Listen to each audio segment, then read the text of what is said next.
राधे राधे दोस्तों। आज मैं बृहस्पतिवार व्रत कथा आपको सुनाने जा रही हूँ, जो इस प्रकार है। बृहस्पतिवार व्रत कथा की पहली कहानी। पूर्व काल में एक बड़ा प्रतापी राजा राज्य करता था, जो बड़ा ही दानी और ब्राह्मण, गुरु, देवता तथा पितरों की पूजा करने वाला था। उसकी साधुता, धार्मिकता समस्त देश में प्रसिद्ध हो गई थी। उसके द्वार से कोई याचक निराश होकर नहीं जाता था और वह नित्य देव मंदिरों में दर्शन करने जाता। प्रत्येक गुरुवार को वह गुरु बृहस्पति भगवान का व्रत रखकर पीले वस्त्र, पीले फल फूल और नैवेद्य आदि से उनकी पूजा करता हुआ दीन दुखियों की सहायता में सर्वदा तल्लीन रहा करता था। परंतु वह जितना ही धार्मिक था, उसकी रानी उतनी ही अधार्मिक और बुद्धिहीना थी। उसे अपने राजा की यह बातें और धार्मिक दान पुण्य करना अच्छा नहीं लगता था। वह दिन रात अपने ऐश आराम में लगी रहती और मनमाने सब कार्य किया करती थी।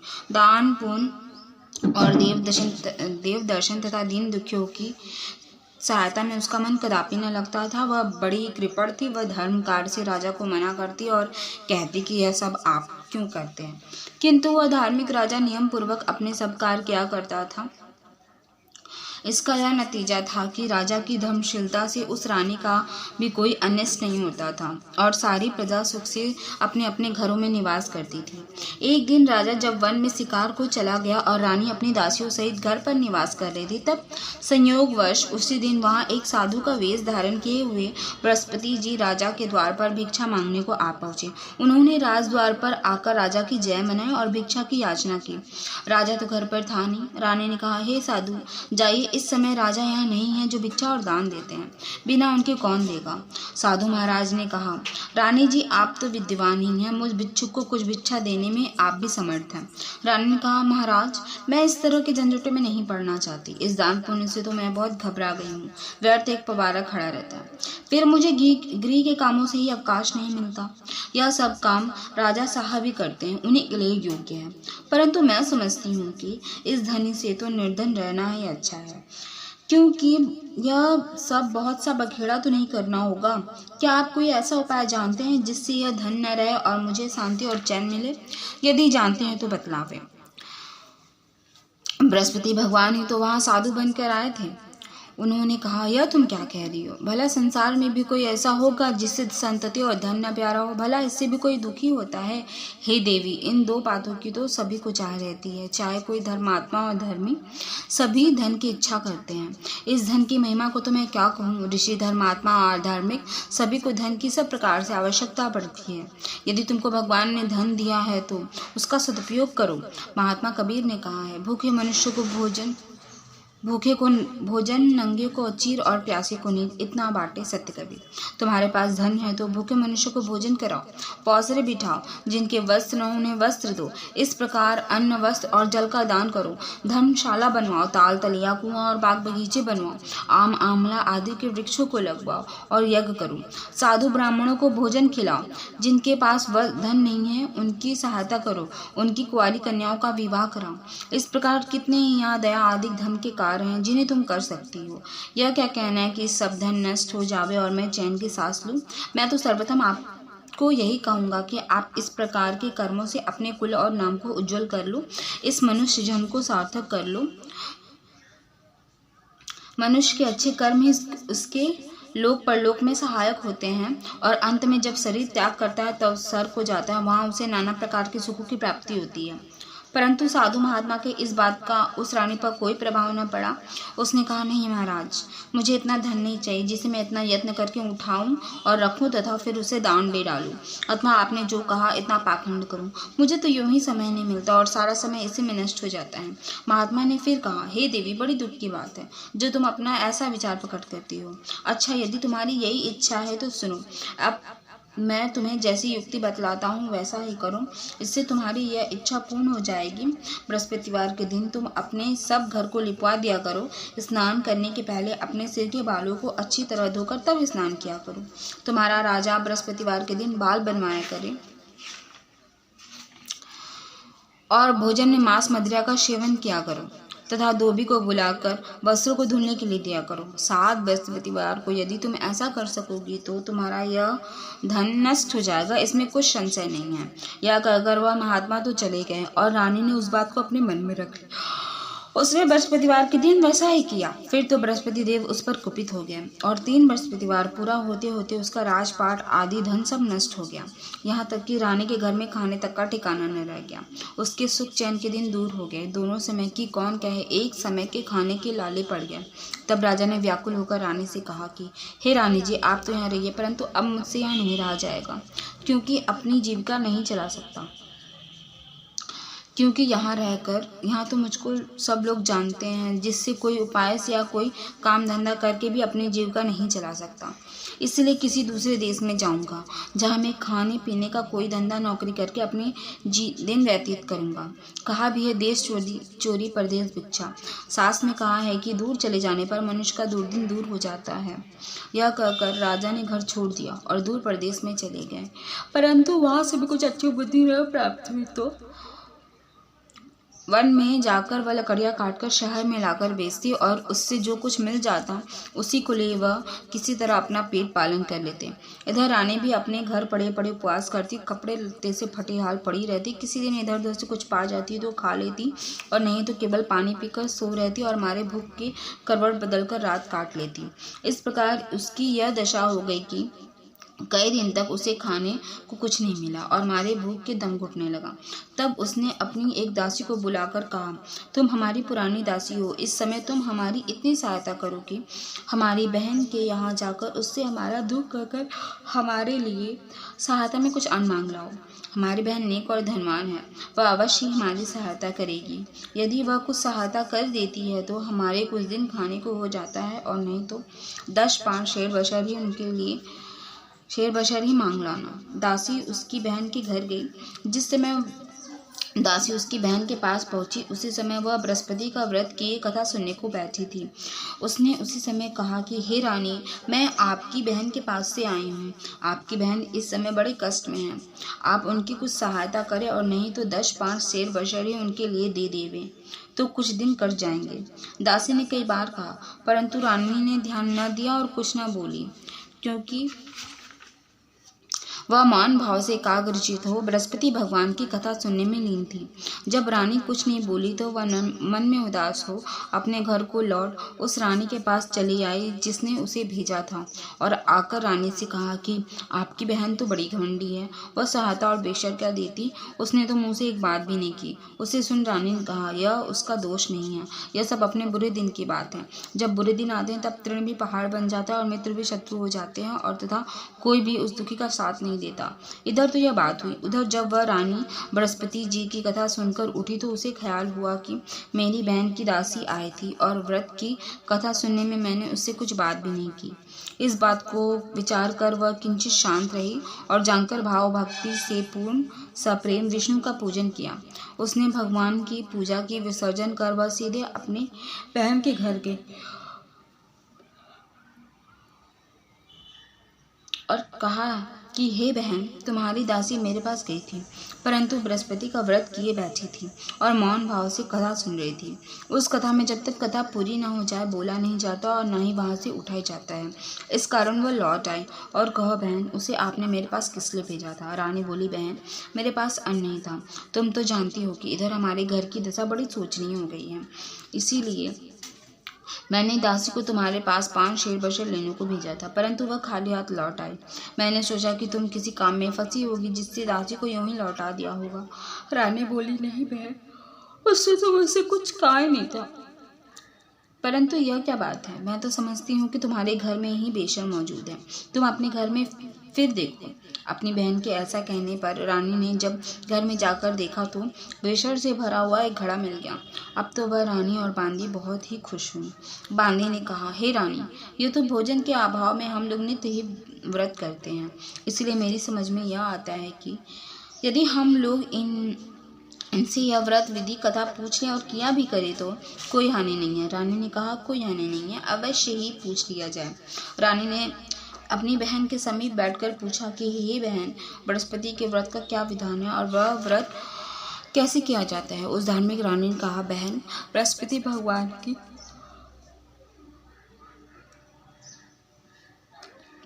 की कथा में कोई विशेष झंझट नहीं करनी पड़ती। केवल चने की दाल और मुनक्का से विष्णु का केले की जड़ में पूजन करना चाहिए तथा दीप दान भी करे, अर्थात दीपक जलावे।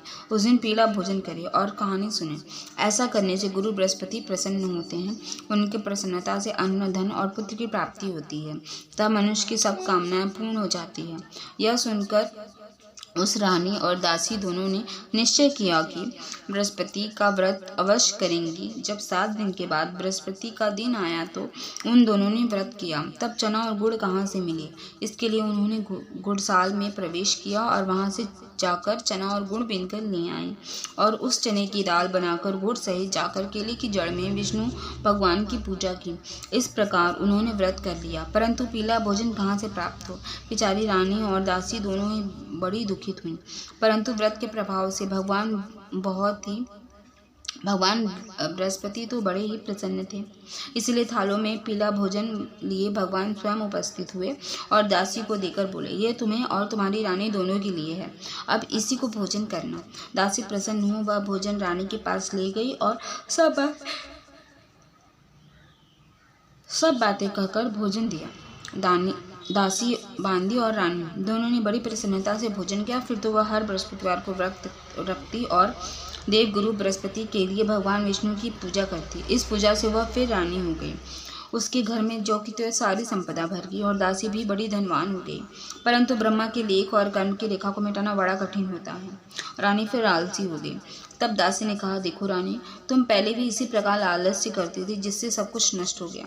बहुत परिश्रम के बाद तुम्हारे ये सुदिन लौटे हैं। अब फिर वही आलस्य न करो। दीन जनों को दान देकर सब पुण्य कर्म करो। भूखे को भोजन और प्यासों को पानी दो। पौसरे बिठाओ। ब्राह्मणों को दान, मान, सम्मान और भोजन दो। रानी ने फिर सुकर्म किया। उसका यश फैल गया। वह अपने पति राजा के लिए चिंता में पड़ी कि राजा कैसे होंगे। उसने गुरु बृहस्पति से राजा के मिलने की प्रार्थना की। भगवान ने रात्रि में राजा को स्वप्न दिया। राजा प्रातःकाल होते ही अपने देश को चला। मार्ग में उसकी बृहस्पति से भेंट हो गई। उन्होंने राजा से अपना व्रत करने को कहा। व्रत में चने की दाल, गुड़ और केले के वृक्ष में भगवान विष्णु की पूजा करने को कहा। राजा ने कहा, मैं तो लकड़हारे का काम करता हूँ, इतना पैसा कहाँ पाऊंगा जो यह सब विधि विधान से करूँगा। साधु के वेश में आए बृहस्पति ने कहा, अगले बृहस्पतिवार को व्रत करके तुम देखो तो सही, तुमको रोज से 2 गुना धन मिलेगा। एक और कहानी। पूर्व काल में एक बड़ा ही गरीब ब्राह्मण था। उसको कोई संतान न थी, कारण कि उसकी स्त्री बड़ी मालिन स्वभाव की थी। प्रातः सोकर उठते ही वह सर्वप्रथम भोजन करती और फिर दूसरा कार्य करती। यह देखकर वह ब्राह्मण बड़ा दुखी रहता। कुछ समय बाद उसकी स्त्री को एक कन्या उत्पन्न हुई। वह कन्या एक कन्या रत्न थी। वह कन्या जो जो बड़ी हुई उसका स्वभाव निखरता गया। नित्य प्रातः उठते वह नित्य क्रम स्नान आदि करती और भगवान विष्णु की पूजा के साथ प्रति बृहस्पतिवार को गुरु बृहस्पति का व्रत भी किया करती थी। जब वह विद्यालय में पढ़ने जाती तो अपने हाथ में एक मुट्ठी जौ भर कर ले जाती और मार्ग में डाल देती। उसके सब जौ सोने के हो जाते और जब वह पढ़कर लौटती तो उन्हें बीनकर अपने घर ले आती। एक दिन वह बालिका जवों को सूप में रखकर फटकने लगी। तब उसके पिता ने कहा, बेटी, सोने के जवों को फटकने के लिए सोने का सूप भी होना चाहिए। उसके दूसरे दिन बृहस्पति का दिन पड़ता था। उसने नित्य की भांति गुरु बृहस्पति का व्रत किया और एक मुट्ठी जौ ले जाकर मुट्ठी मार्ग में छींट दिया तथा कहा कि हे गुरु, यदि मैं सच्चे मन से आपका व्रत करती हूँ तो उसके प्रताप से आप एक सोने का सूप भी दीजिए। जब वह कन्या पाठशाला से लौटकर जौ बटोरने लगी तो गुरु बृहस्पति की कृपा से उसे उस दिन सोने का सूप भी मिल गया। दूसरे दिन जब वह कन्या सोने के सूप में उन सोने के जवों को फटक रही थी तो उस शहर का राजकुमार उधर से आ निकला और वह उस कन्या को देख और उसके रूपशील एवं गुणों को देखकर उस पर मोहित हो गया और अपने घर पर आकर बीमारी का बहाना करके लेट गया। जब यह समाचार उसके पिता को मिला तो रानी ने आकर उससे उसकी बीमारी का कारण पूछा तो राजकुमार ने बताया कि मुझे कोई रोग या कष्ट नहीं है, मैं केवल यही चाहता हूँ कि जो राजकन्या सोने के जवों को सोने के सूप में फटक रही थी उससे मेरा विवाह हो जाए। राजा ने राजकुमार को समझा बुझाकर शांत किया और कहा कि मैं पता लगाकर उसी कन्या से तुम्हारा विवाह कर दूंगा। राजकुमार ने कन्या के घर का पता बतलाया। राजा का मंत्री उस ब्राह्मण के पास गया और सब समाचार कहा। ब्राह्मण ने सविधि अपनी कन्या राजकुमार को दे दी। कन्या के जाते ही ब्राह्मण पूर्वतः दरिद्र हो गया। अन्न वस्त्र से दुखी उसका एक एक दिन मुश्किल से व्यतीत होने लगा। एक दिन वह दुखी पिता अपनी कन्या से भेंट करने को गया। कन्या पिता की दीनता देखकर बोली कि पिताजी, आप मेरी माताजी को यहाँ लेवा लाइए। मैं उनको वह युक्ति बतलाऊंगी जिससे आपकी गरीबी सर्वदा के लिए दूर हो जाएगी। ब्राह्मण घर गया और अपनी पत्नी से कन्या के घर लिवाया। कन्या ने अपनी माता को समझाते हुए कहा कि माताजी, आप नित्य प्रातः उठकर नित्य क्रिया से निवृत्त होकर स्नान आदि करके भगवान विष्णु की पूजा किया करें तो आपके घर की सारी दरिद्रता दूर हो जाएगी।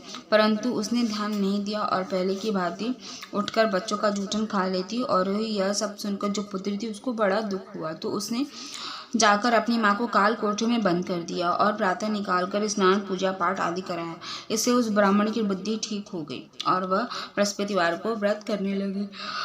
बृहस्पति भगवान के व्रत से वह ब्राह्मण धनवान और सुखी हो गया तथा मरने पर वे पति पत्नी स्वर्ग के सुख को प्राप्त हुए।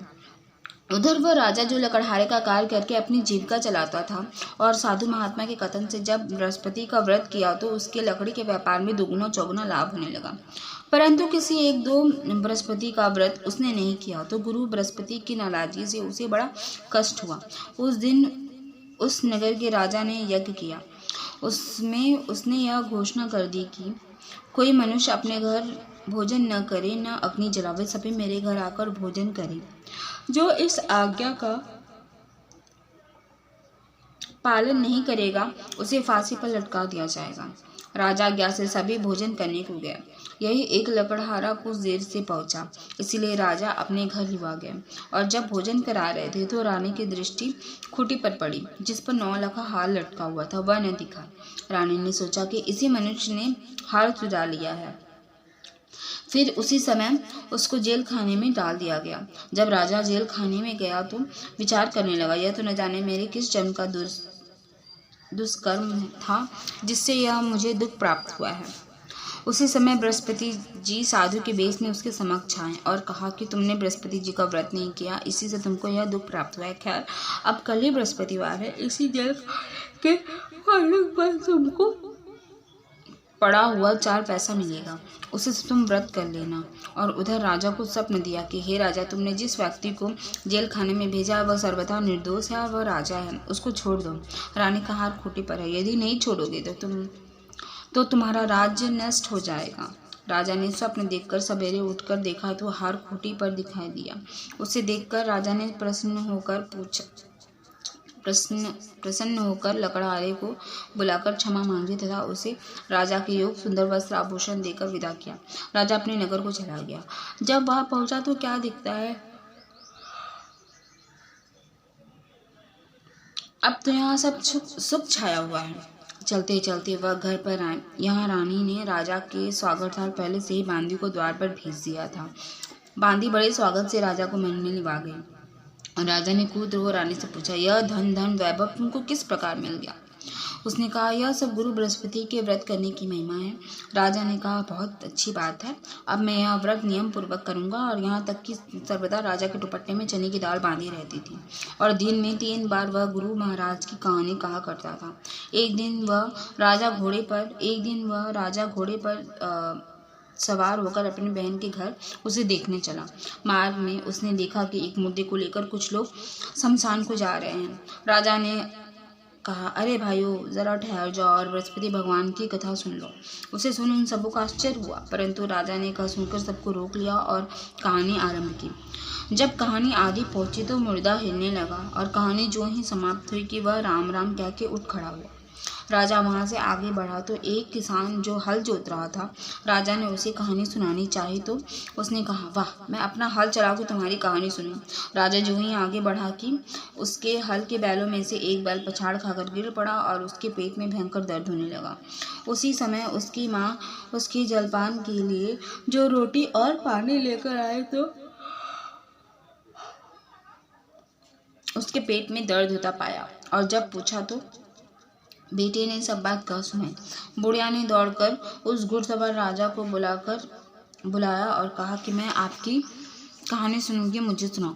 राजा बुढ़िया के खेत पर कहानी सुनाने को लौट आया और जो ही कहानी कहने लगा कि उस किसान का बैल उठ खड़ा हुआ तथा किसान के पेट का दर्द भी बंद हो गया। राजा अपनी बहन के घर आया। बहन ने उनका बड़ा स्वागत किया। समाचार के आदान प्रदान तथा परस्पर वार्तालाप करते हुए सुख से सोकर सबने रात्रि व्यतीत की। दूसरे दिन सवेरा होने पर राजा उठा तथा अन्य सभी लोग उठकर अपने काम काज में लगे। तब राजा, जो गुरु बृहस्पति का बड़ा ही भक्त था, उसने अपनी बहन से कहा, हे बहन, बृहस्पति की कथा किसी ऐसे मनुष्य को सुनाना चाहता हूँ जिसने भोजन न किया हो। बहन ने कहा, भैया, मैं यहाँ बहुत तड़ाके की सब लोग भोजन कर लेते हैं, फिर भी मैं तलाश करती हूँ। उसने देखा कि पड़ोस में जो कुम्हार रहता है उसका बेटा बहुत बीमार था, जिससे 3 दिन से उसके घर वालों ने मारे दुख के भोजन नहीं किया था। रानी ने कुम्हार से कहा कि तुम मेरे भाई से गुरु बृहस्पति की कहानी सुन लो, क्योंकि तुम लोगों ने अभी तक भोजन जलपान कुछ भी नहीं किया है। कुम्हार ने कहा, बहुत ठीक। राजा से कहानी सुनने को आया। राजा ने उसके घर जाकर बृहस्पति की कहानी सुनाई। उसके प्रताप से उसके लड़के की सारी बीमारी दूर हो गई और उसे आराम हो गया। लोग राजा से प्रार्थना करने लगे। दूसरे दिन जब राजा अपने घर को चलना चाहा तो उसने बहन से भी चलने को कहा। बहन ने अपनी सास से जो ही आज्ञा मांगी तो उसने कहा, अच्छा तू जा, परंतु अपने बच्चे को न ले जाना, क्योंकि तेरा भाई संतान रहित है। तब बहन ने अपने भाई से कहा कि भैया, मैं तो चलूंगी, परंतु मेरे बच्चों लोग नहीं जा सकेंगे, क्योंकि माता जी की आज्ञा नहीं है। राजा बोला, जब बच्चे ही नहीं जाएंगे तब तुम्हें चलकर क्या करोगे। निदान राजा अपने घर को लौट आया और राजा ने अपनी रानी से कहा कि मैं संतानहीन हूँ, जिससे लोग मुझसे परहेज करते हैं। रानी ने कहा, घबराइए नहीं, बृहस्पति भगवान की कृपा से हमें भी पुत्र की प्राप्ति होगी। फिर तो उसी रात्रि में राजा को संतान प्राप्त होने के लिए स्वप्न हुआ। रानी गर्भवती हुई और ठीक 9वें महीने में उसे पुत्र की प्राप्ति हुई। रानी की बहन भी आई और वे सब लोग जो उनके संतानहीन होने से घृणा करते थे, वे लज्जित हुए और घर आकर खान पान में सम्मिलित हो राजा रानी को बधाई देने लगे। इस प्रकार बृहस्पतिवार का व्रत करने से गुरु बृहस्पति मनुष्य की सब कामनाएं पूर्ण कर देते हैं। बोलो बृहस्पति भगवान की जय।